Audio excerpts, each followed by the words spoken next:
Hey everyone, what is up? And welcome back to the Lifestyle Lifters show. I am currently in the process of doing a lean bulk.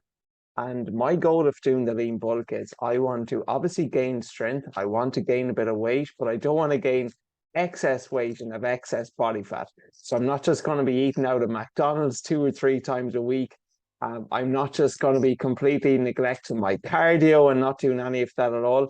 I want to still stay relatively fit. I want to stay, relatively lean, but of course, I do want to gain strength too. And with gaining strength, with gaining muscle, that will come with an increase in body fat as well. However, if you do it properly, you can 100%, I guess, limit or at least reduce the amount of body fat that you gain while you're doing this lean bulk. And today's episode, it kind of spirals off that because today's episode is all about the 5 commandments for actually building muscle and building strength. And these are just like the 5 fundamentals that if you actually want to pursue strength, that you want to get stronger, that these are some of the most important variables that we need to look into and address. So I'm going to dive right into it. And the first one is, and these are probably in order of importance, I would say the first and the most important thing is how much volume, how much intensity, and how much frequency you actually train in. So let's break those down. Volume is the total of sets and number of reps that you do. So let's just say for a barbell back squat, you do 5 sets of 5. That is 25 total sets, all right? Or 25 total reps that you're doing there. So 5 sets of 5 reps, 25 total reps there. So volume is it's probably the most important factor of all. And let me just share an analogy and give an example. When I was in America back in 2016, just finished college as a college student, had a good lot of ego going into the gym. And one thing I said to myself before I went to America was I didn't want my bench press to decrease. So I was able to bench 100 for probably 2, if not 3 reps. And I wanted to keep that through for the 12, 13 weeks over the summertime.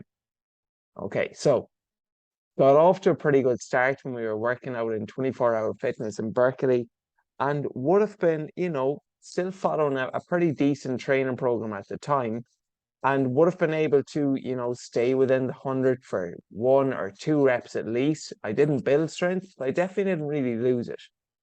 But then as time went on, and as the J1 went on, and as we began to travel more, the frequency at which we were able to train and how often we were able to train went down. And as a result of this, the mistake I made was every time I did get to the gym, what did I focus on? I focus on building or testing my strength instead of building my strength. So instead of doing 5 sets of 5 or 4 sets of 8, which would equal 32 total reps, what was I doing?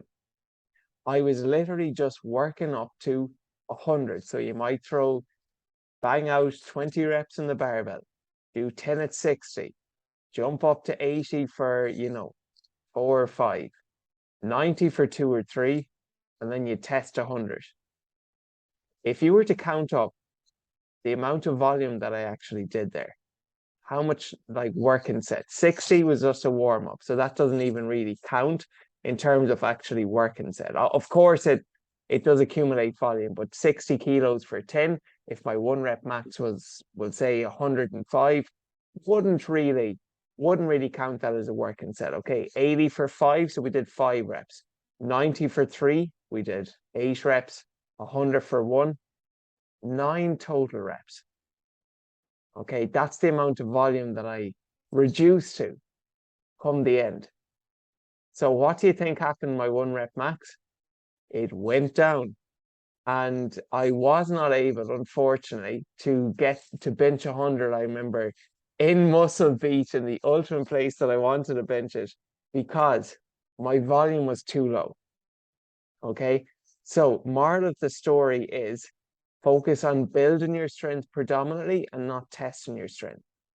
And the amount of volume that you do, that's going to play, it's the most important thing.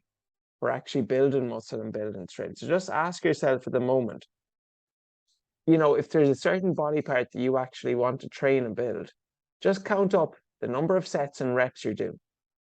And is that enough volume? Is that enough volume? Okay, so the number of sets and reps, then that's going to depend on your overall training goal. So let's just say, for instance, if you want to build predominantly strength, optimally strength, you're going to do lower reps for higher amount of sets. So that might be something like 4 to 5 sets, anywhere from 1 to probably the higher end 8 reps. But usually on average, let's just say your typical 5x5, you're doing 5 sets, which is a decent amount, but 5 reps, which isn't a whole lot per set. Okay. If you want to add a bit of muscle, that's then where you usually train within the 8 to 12 or 8 to 15 rep range for 3 to 4 sets. So let's just say, for example, an incline bench press, if you did that for 3 sets of 10, that's 30 total reps. And then if you were going for like more muscular endurance, this is where it's like usually 15 reps or above. But as the reps get higher, what do you notice about the sets? The number of sets you do usually is lower.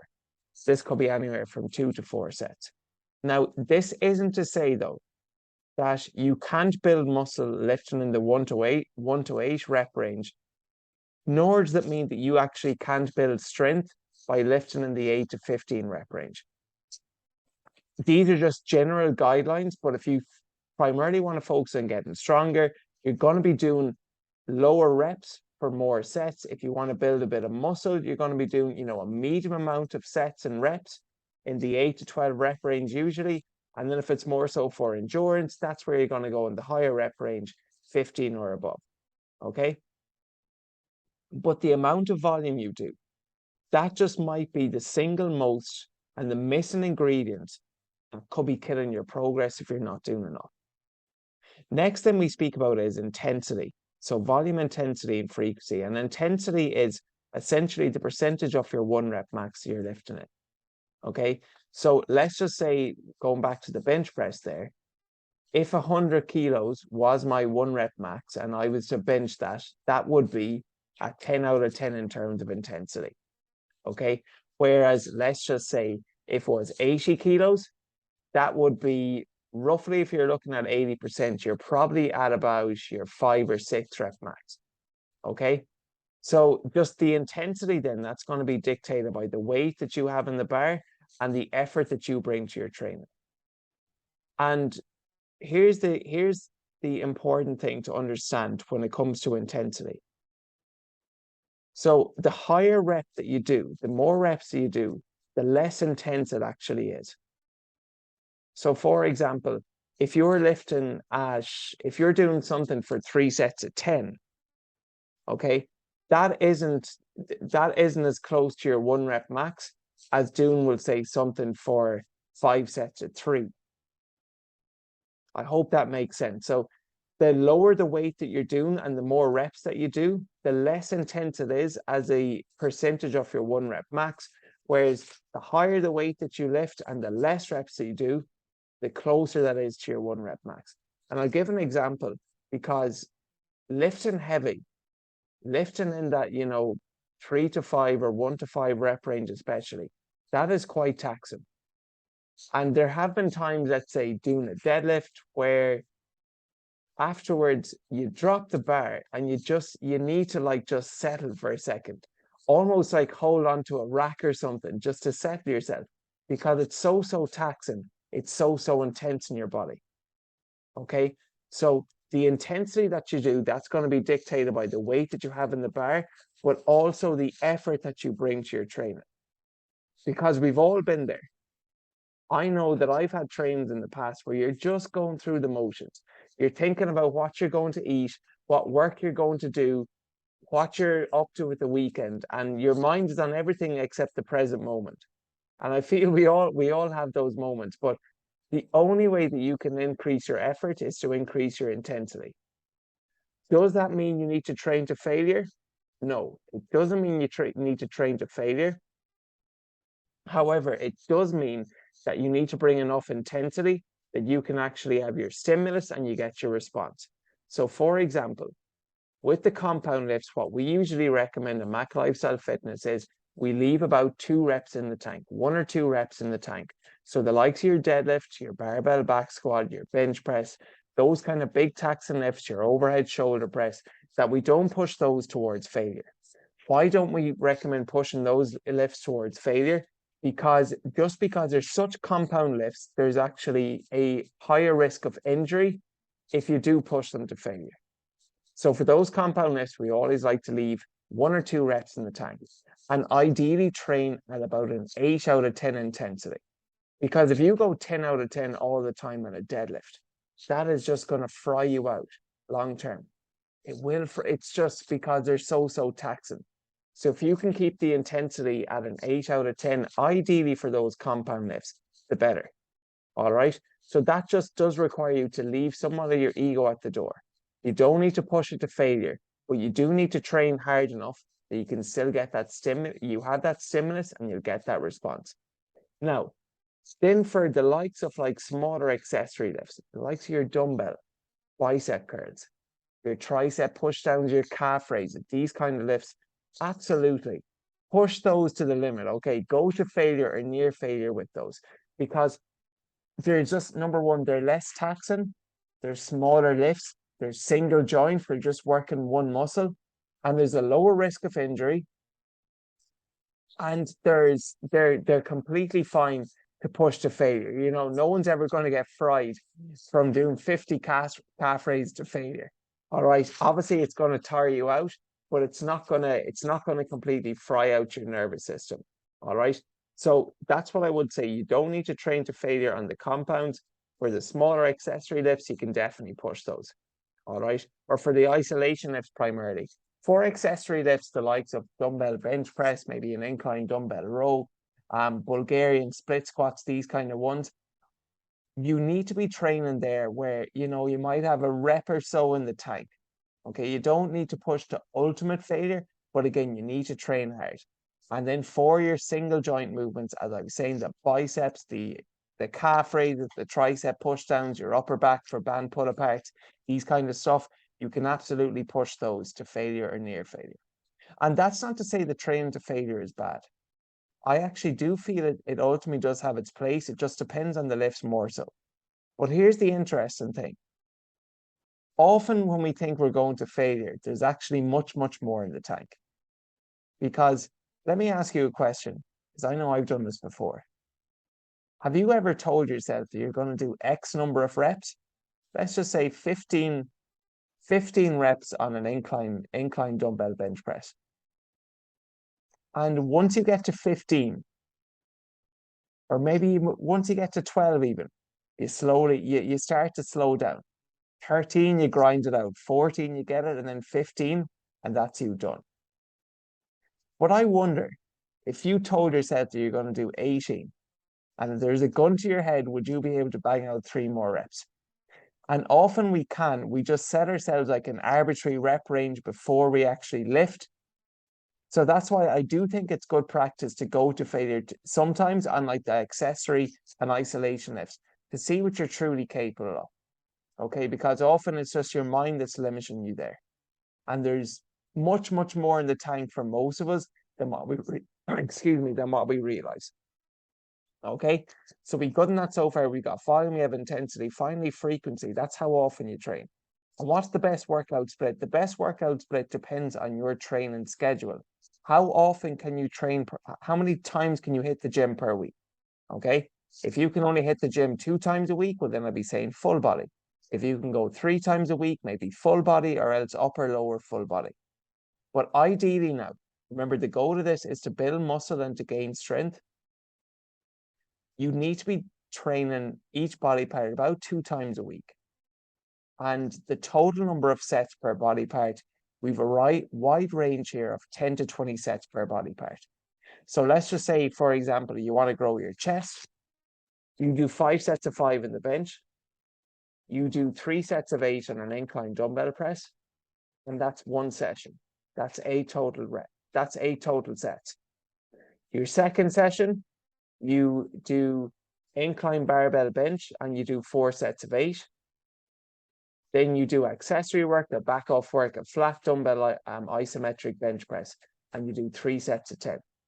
So you did 4 and 3, 7 sets in the second session, and you did 5 and 3, 8 sets in the first session. So 8 and 7, that'll be 15 total sets there for your chest, which would be within that recommended 10 to 20 sets per body part. So again, if there's a specific body part that you'd like to grow, just ask yourself, how much volume, how much sets, reps are you doing? What intensity are you training at? Are you training predominantly in the lower rep range, the medium or higher rep range? And how often are you actually training that body part?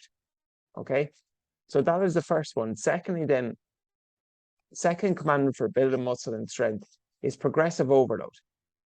So progressive overload, it's essentially, it's a fancy way of saying that we gradually just aim and target to do a bit more throughout each training cycle. Doesn't have to necessarily be every week. How can we do this? Like things like obviously adding weight to the bar, that means that you're slowly progressing.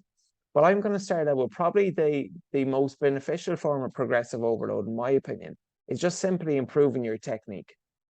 Because if you can improve your technique, you're obviously you're going to not only look better, but also be able to move better too. And what's the point of looking good if you're not even able to move good? So that's really important. So actually improving your technique. So what this might look like would be, I'm using a lot of chest analogies here, but say you're doing an incline dumbbell bench press and you're doing it for 10 reps, and rep 1 through 8 was pretty clean. And then rep 9, it was a bit of a grinder, and rep 10, it looks like you're having a seizure. Okay. The following week, you come back and you do the exact same weight and you do it for 10 reps, but your 9th and your 10th rep are much, much cleaner.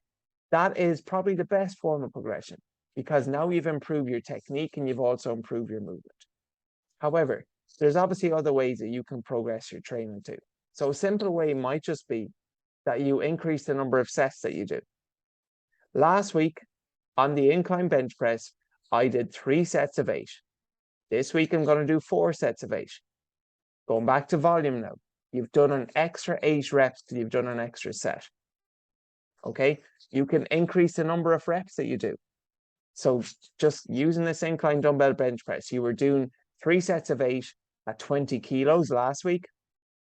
This week the following week you did 3 sets of 10 at 20 kilos. That is another form of progression where you do more reps with the same weight. Okay, and then obviously the obvious form of progression is you increase the weight. That the weight in the bar, it increased over a period of time. Now, that's not to say you just increase, and if you don't increase the weight week by week, that you're not progressing. Let's just say, for instance, you were to add 2.5 kilo, so 1.25 kilo plates either side, which is 2.5 kilos to your barbell bench press every week. You'll be up over 100 kilos in progression come the end of the year. Well, as we know, for most people, that is just not feasible nor possible. So therefore, what I'm trying to get at here is, even if you don't add weight to the bar, it doesn't mean that you're necessarily a failure. All right, there's plenty of ways that you can progress. But increase the number of sets, increase the number of reps, increase the amount of weight that you lift, or just simply improve your technique. Now, when should you increase your weight? And this is a question we often get asked a lot from our clients, like, when would you recommend me to actually increase the weight? So what I usually do for my clients' program is I like to give rep ranges as opposed to specific reps. So let's just say, for example, we'll just go to an incline dumbbell row. And the rep range I might give is 8 to 12 there. And the reason I like to give a rep range is just because no 2 days are the same in the gym. And you entered the gym last week and you got a good night's sleep. Nothing was stressful in your life. Work was all good. But this week, you didn't sleep as good. You got a call from your boss about something that urgent that needs to you need to take care of. And that's somewhat on your mind too. And if you can, whereas last week, let's just say you were doing 10 reps at 20 kilos, and this week, given the news, If you do 8 reps at 20 kilos, but you're still within that 8 to 12 rep range, you're just less likely to kind of feel like a bit of a failure. That's why I like to give rep ranges. With that being said, when should you increase the reps? So my recommendation is, let's just say that your rep range is 8 to 12. And the first set of your incline dumbbell row, using 20 kilo dumbbells, you do 12 reps. The second set, you're able to hit 12 reps again. If you can hit 2 consecutive sets at that higher rep range, then on that third set, that's when I'd recommend you to increase the weight. Okay, which means, okay, so 20 for 12, 20 for 12. Your third set, you might do 22.5, and you might go for 8 to 10 instead. So that's what we call double progression. Okay, so if you can hit two sets at the higher rep range on that third set, or if that third set comes in your next session the following week, I would increase the weight. All right, so far we have the amount of volume, intensity, and frequency that we do, progressive overload, improve your technique, add more sets, add more reps, increase the weight. Next then is actually, you want to build muscle and strength, your exercise selection. This is going to be important. Okay, so ideally, you're going to be getting more bang for your buck doing compound lifts compared to doing isolation work like bicep curls. That's not to say that bicep curls don't have a place to play, just like it's not to say that compound lifts are essential. But the reason they're called compound lifts is because they train more than one body part. Okay, there's more to a bench press than just working your chest. It also recruits your delts, your shoulders. It's you got a bit of leg drive there, a bit of glute drive, believe it or not, your core as well. All right. Just like there's more to your squats than just building your glutes. Of course, you have hamstrings, you have quads there, you have your upper back, you need to have your core braced and so on. All right. So what I'm getting at here is just in terms of actually full bang for your buck, not every exercise is created equal. Okay. You probably get a better carryover and more of a training stimulus from including bigger compound lifts and multi-joint movements in your program. So again, that's going to the big three, the squat, the bench, the deadlift. Maybe your overhead press there too. All right. So the order that you perform these exercises in is just important. And what I like to do with my own current programming and also my clients' program is we usually like to start out with the bigger compound lifts towards the start of the workout, because that's when you're freshest, that's when you've most energy. And going back to what we spoke about with the compound lifts, they're the ones that are most taxing on the body. Okay, so you want to be ideally at your freshest doing those. And that's why we like to usually perform them at the start. Okay, so let's just say the lift that we're trying to improve on today is your deadlift. That's going to be your first main lift. And we'll do deadlifts for, would say, 4 sets of 5. Next up then will come your accessory movement. And whatever you do, your program after your deadlift, the goal of that movement should be to build the deadlift itself. Okay, remember you've got your main lift for the day, and then you want to build on that main lift by doing some accessory exercises that's going to help do that. So for example, a good accessory exercise for the deadlift is a barbell Romanian RDL. Okay, because that's going to build your hamstrings, your glutes, your posterior chain. Just like, let's just say a bench press, that's your main lift. A good accessory lift for the bench press will be a dumbbell bench press. All right, your squat, that's your main lift.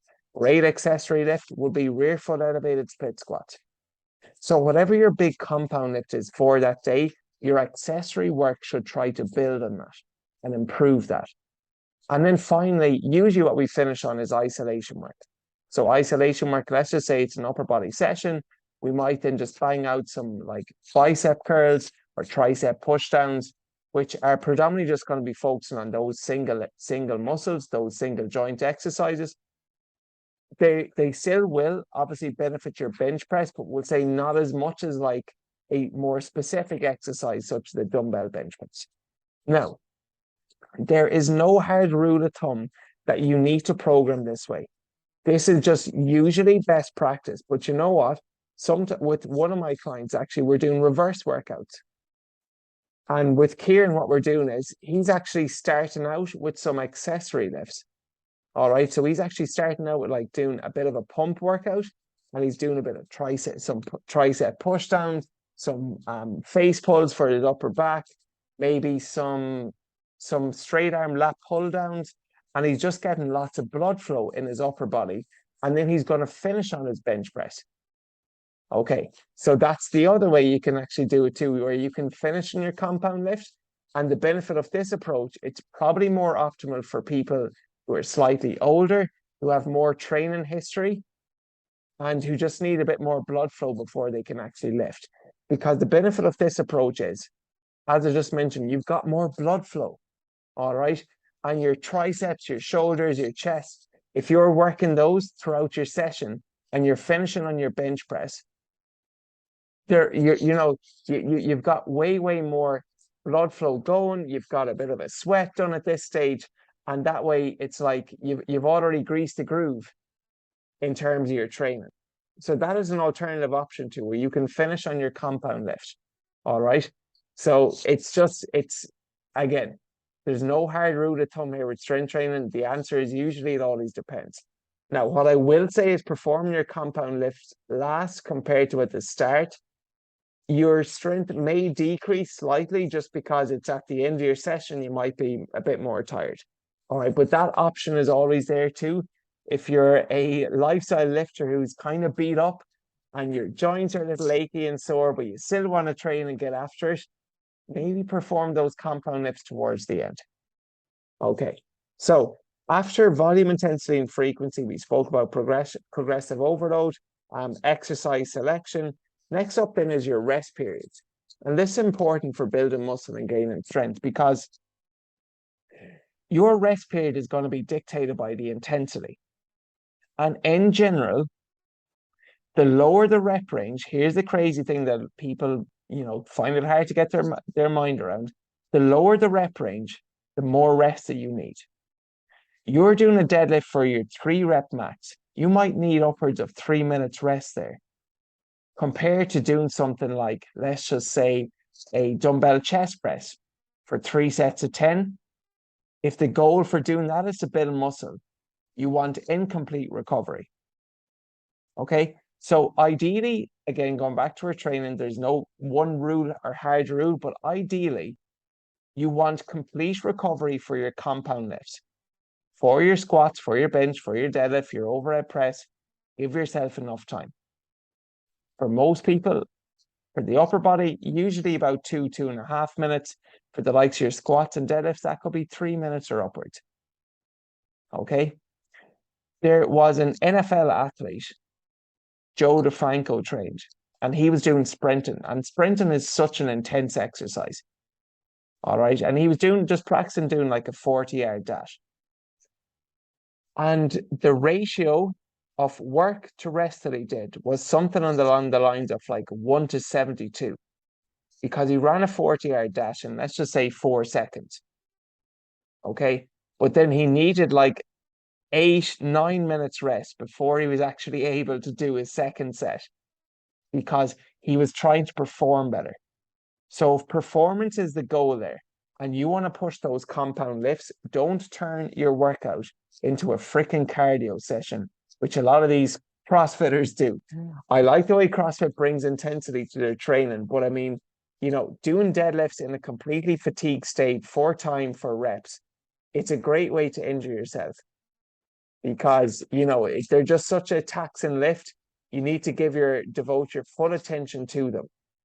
And that's why it's important not to turn your strength workout into a cardio workout. Remember, train for results. Okay, if you wanna just train for the burn, light a freaking mat, as we just say. But if you want results, every workout doesn't need to be a cardio session. It is okay to rest. It's okay to rest. All right, so that's what I'd be saying with your rest periods. It's dictated by the intensity. And for your compound lifts, you want usually a longer rest. For your accessory in your isolation movement, that's where we can then lower the rest period. Okay, so as the intensity decreases, And as the number of reps you do increase, the ironic thing is the amount of rest you take in between will usually decrease as well. So just think for like this. For your compound lifts, let's just say you start out with 3 minutes rest. For your accessory movements, so your barbell or RDL, you might do 2 minutes rest. And then for your isolation movements, the likes of your calf raises, you might just give yourself 60 seconds or even less. All right. So that's just how to kind of navigate your rest period. Secondly, this annoys me. Anytime you're in the gym and you want to use a piece of equipment or a machine, and someone is there just scrolling on their freaking phone for like 5 minutes. Like, bro, are you finished there? Are you working out or are you training? And it's like, look, don't be that guy or that girl in the gym that you're hogging all the equipment, but then you're on your phone for 3, 4, 5, 6 minutes, or you're chatting to your buddies in between, and you're taking it from somebody else. Time your rest periods. This is so important. You will be surprised how quickly 90 seconds goes if you push yourself hard enough for that working set. So that's another thing. Just time your rest periods. Okay. And then finally, the last commandment for building muscle and strength is actually just adding tempo. And adding tempo, I mean, it is just amazing. It is grueling at the time that you do it, but the benefits you get is just fantastic. So an example for adding tempo might be everyone's favorite exercise in the gym. Rear foot elevated split squats. Okay. You might see, so in some of our programs, what we do is like a 3-2-1 tempo. What that means is so rear foot elevated split squat, you lower yourself down for a count of 1, 2, and 3.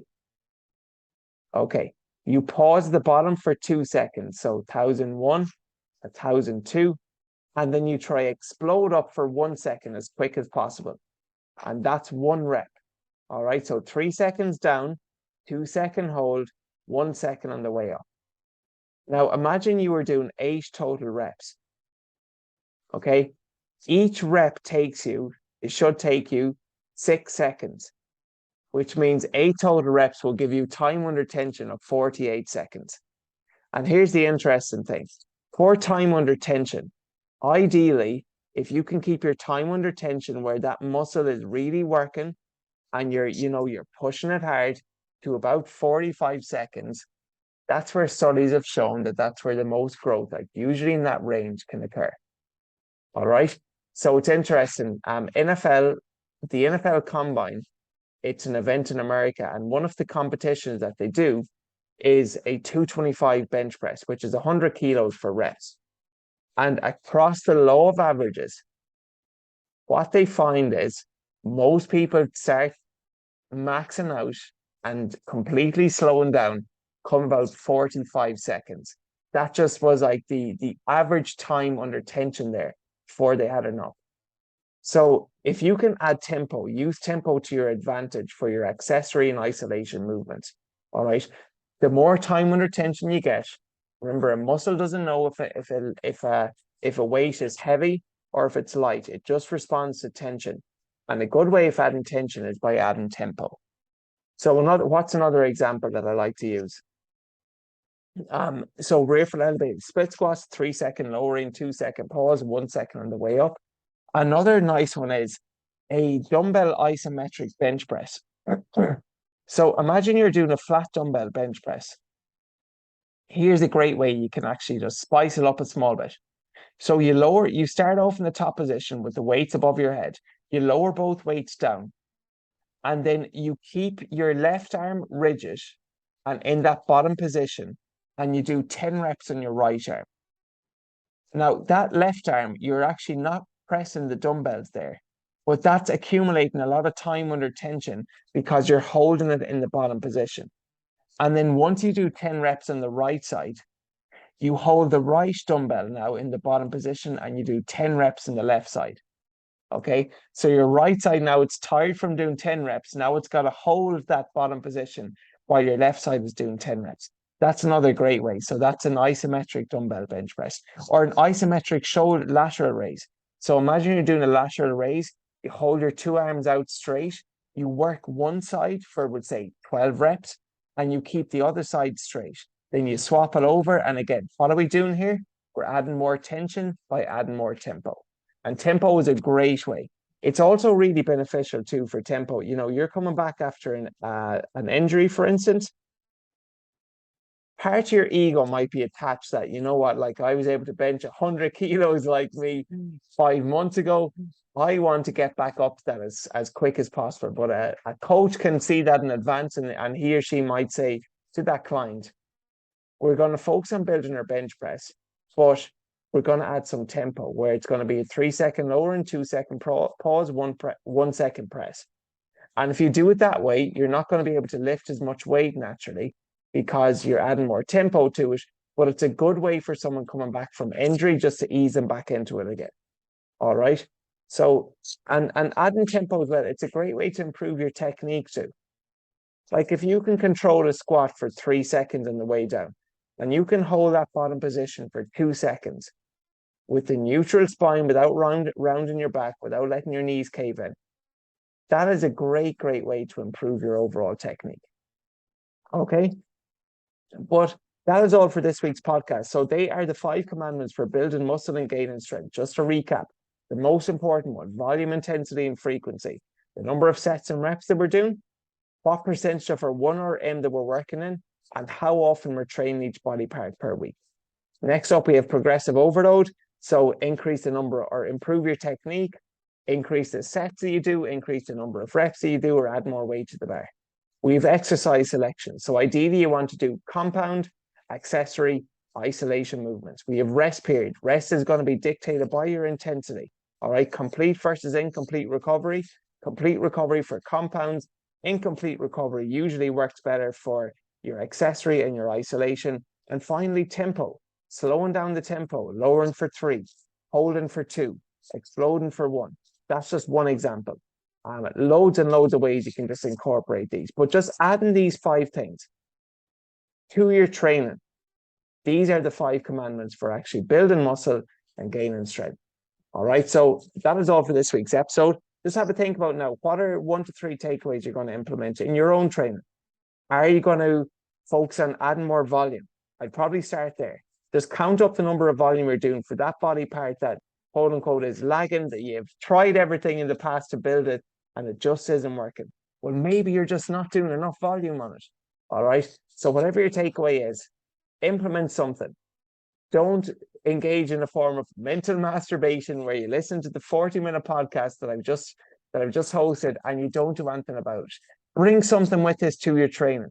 Be open to trying out something new. All right. That's really important. So that is all for this week's episode. If you liked the episode, if you got value from it, please pay the fee. All right. I don't run ads towards this, and podcasts usually just grow by word of mouth. So leave a 5-star review, tell your friends, leave a rating, and shoot me a message also. If you have any questions on this, if there's anything you're unsure of, hit me up on Instagram. I'm at Mac Lifestyle Fitness, MC Lifestyle Fitness on Instagram. And if you're looking for something to keep you going and to even get started, all right, I am currently running and very successfully running our 7-day fat loss accelerator, where we go through 7 fundamental habits that will help you lose up to 7 pounds in 7 days. All right. So I'll post a link for that also in the show notes if you'd like to hop on that board. And in the meantime, Lifestyle Lifters, hope you have an awesome week. Continue to train hard and get after it. And thank you for listening.